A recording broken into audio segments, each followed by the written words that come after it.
The Major Crisis Relief Fund was established by the Cape Cod Times Needy Fund. The Needy Fund tends to serve a more urgent need, while the Major Crisis Relief Fund is designed to meet a more long-term need. Today in studio joining me to talk a little bit more about the Major Crisis Relief Fund, I welcome Judy Walden Scarafile, Managing Director of the Major Crisis Relief Fund, and Joe Gordon. He is the Director of Emergency Management for the Barnstable County Sheriff. Welcome, Judy and Joe. Thank you so much for coming in today. Thank you. Thanks for the opportunity. So let's talk a little bit, Judy, about the establishment of the Major Crisis Relief Fund. As we mentioned in the beginning, it's kind of an offshoot of the Cape Cod Times Needy Fund.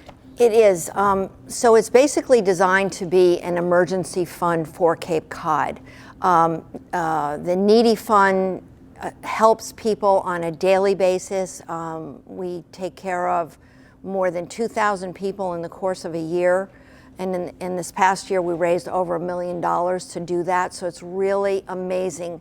And that really is the immediate need. The personal crisis, of course, everything is a crisis if it's your crisis. But what would happen when a big event takes place that affects 100 people or 50 families? Then it's too big for the Needy Fund to be able to manage that. So we would use all of the same guidelines that they use, but we would set up for a bigger operation. Wonderful. And so tell me a little bit about how you work with the community. I think, we're thinking about large-scale disasters like New Orleans experienced several years ago, Hurricane Katrina, like Hurricane Sandy, things of that nature. Of course, here on Cape Cod, we're pretty vulnerable if a large-scale hurricane or storm event was to hit us. We are, and Joe is our director of volunteers, so a lot of people are asking, well, when this happens, what are volunteers going to do and how is this all going to work? So Joe will have the answers.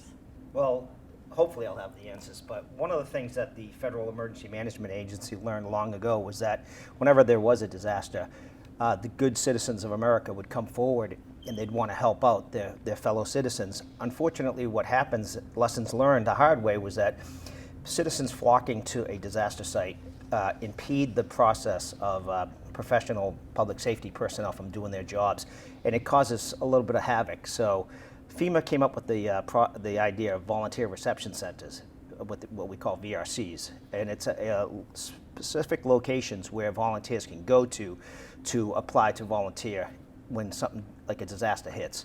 So the Cape Cod Citizen Corps Council, which I chair at the current time, is a collaboration of all your volunteer organizations active in disasters around the Cape. And we have set up 3 specific locations throughout the Cape. We have an Upper Cape VRC at the Mashpee Wampanoag Government Tribe Center. We also have a Mid-Cape one at the Open Cape facility in the Barnstable County Complex, and we have a Lower Cape one at the Harwich Community Center. We have memorandums of understandings with those facilities so that if the Barnstable County Regional Emergency Planning Committee tells us to open up a VRC to handle spontaneous volunteers, we can do so to help overcome any kind of disaster that the Cape sees. Wonderful. And so who makes up the Major Crisis Relief Fund? Do you partner? I mean, there are obviously, as we talked a little bit about the Barnstable County Regional Emergency Planning Committee, we've got the Red Cross. In terms of who makes up the Relief Fund and how you work with the community in the event of a disaster.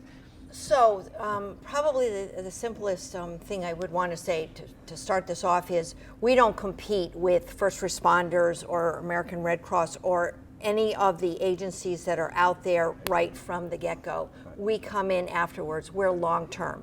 We could be there if there wasn't a requisition for going out and buying a truckload of diapers because we didn't have a requisition form and it just needed to be done. So we really come in for the bigger event after everything else has closed.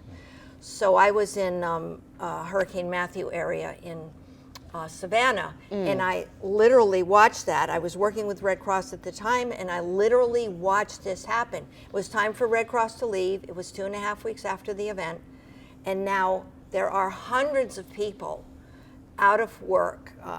Cars are ruined, houses are ruined, they have no place to go, and what happens? Well, the social service agencies of that town can't handle all that. that's where we would come into play. Sure. So when they become overwhelmed. So there's Exactly. the urgent need, there's the first responders, there's the immediate action, and then there's the aftermath. And I think, again, thinking back to the Hurricane Katrina, we had evacuees come here to Cape Cod to seek the relief that they needed. So would that be something that that the Major Crisis Relief Fund would fund if people needed to evacuate, or more helping them get back on their feet? It's really trying to help Cape Codders get back to normal, even though it's the new normal. And that might be providing transportation to someone who has a job that's open and running, but their car is ruined. Providing, housing that might be long-term. It could be at the base, converting those houses that we use for Katrina into, temporary housing. But it's really coming in after the other agencies have moved on to probably another disaster in the country. Of course. Sarah, can I interject? The You may. main thing to think about is we're not a response. The Major Crisis Relief Fund is not a response aspect. It's a recovery aspect after the fact.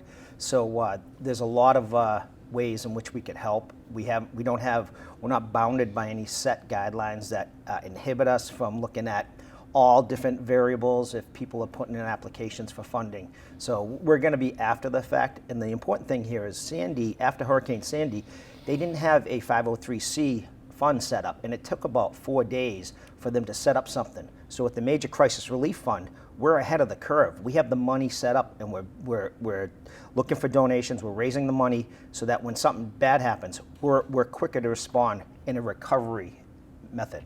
Great. So you wouldn't have to worry about setting up that fund after the disaster happened. Correct. And in the wake of all that, it's ready to go. It's ready to help people. And that was a good clarification. So thank you for that.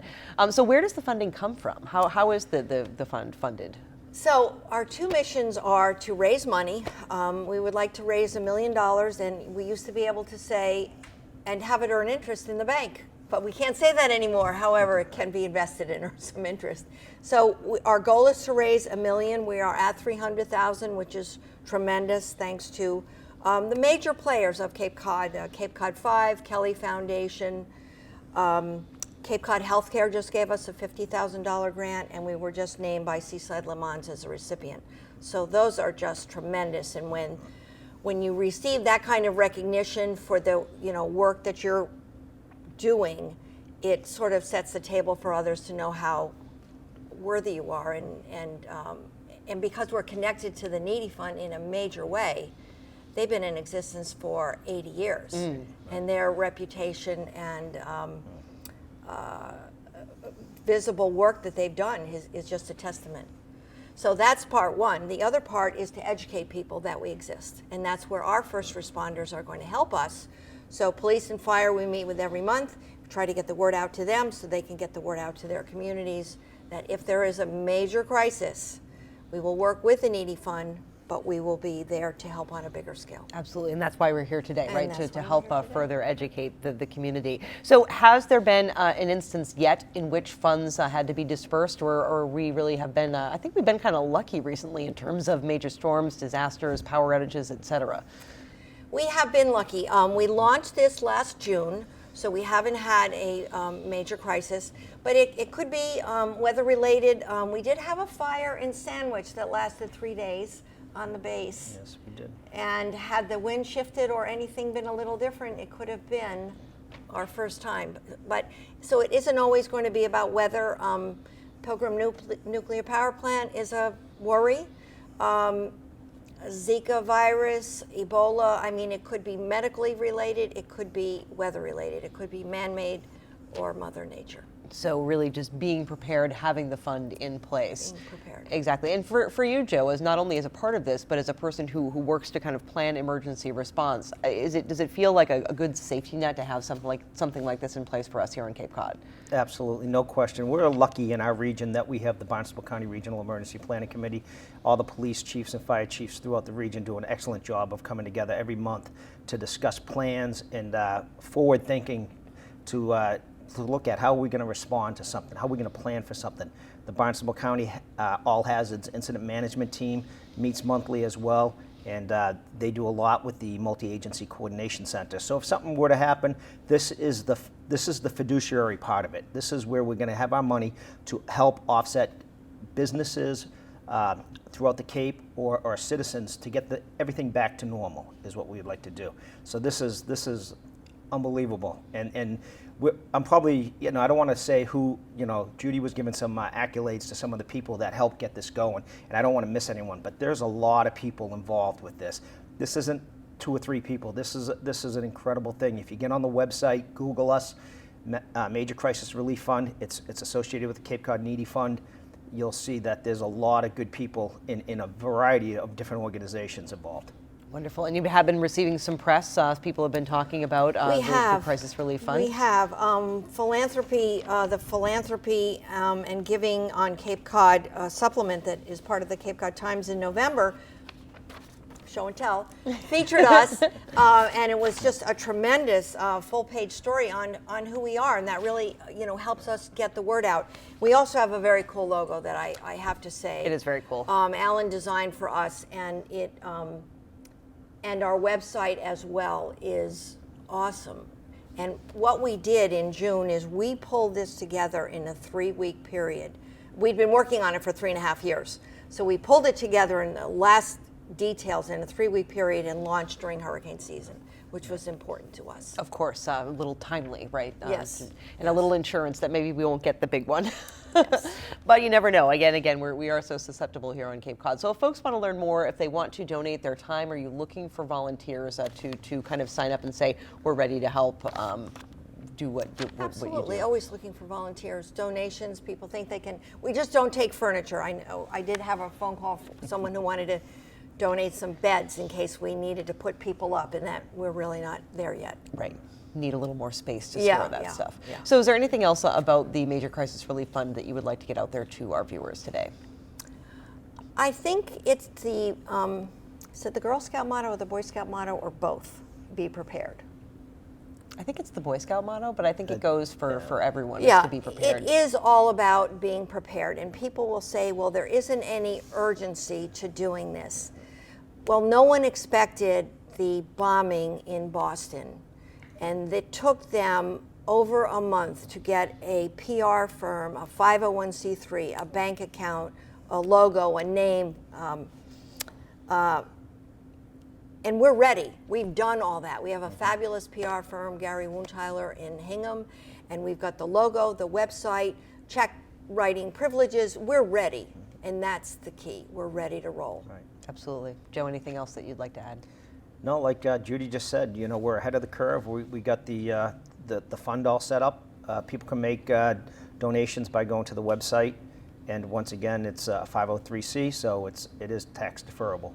Wonderful. And the website, is it just majorcrisisrelieffund.org? .org, yes. Wonderful. Well, Judy and Joe, thank you so much for joining me today. Thank you for having us, Sarah. Thank you so much. My guest today, we've been talking about the Major Crisis Relief Fund. Again, you can learn more at majorcrisisrelieffund.org. Managing Director Judy Walden Scarafile and Joseph Gordon, Director of Emergency Management for the Barnstable County Sheriff's Department. I'm Sarah Colvin.